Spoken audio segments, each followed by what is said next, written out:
فالدين يقول لك فكر براحتك واشتغل براحتك، لكن هيجي لحظة استعد فيها للتسليم. فموسى في أصعب موقف ومطاردة ممكن تمر على إنسان ما سلمش نفسه لدرامة التفكير اللي انت عايش فيها دي. وراه فرعون وجيشه وقدامه البحر، موقف مرعب، والمنطق يقول تفكير زايد وانهيار ورعب.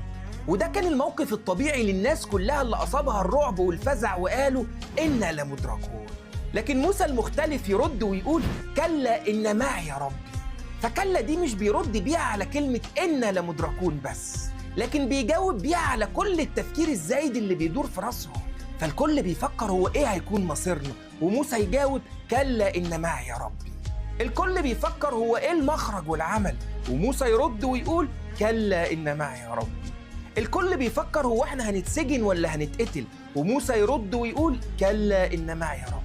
فكلمة كلا دي بيقتل ويقفل بيها كل الأفكار والهواجس، وكأنه بالكلمة دي كان بيكلم عقله ويقول له بس كفاية تفكير.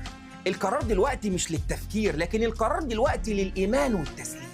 فطمن قلبك وارتاح وما تفكرش، لكي لا تأسوا على ما فاتكم ولا تفرحوا بما آتاكم.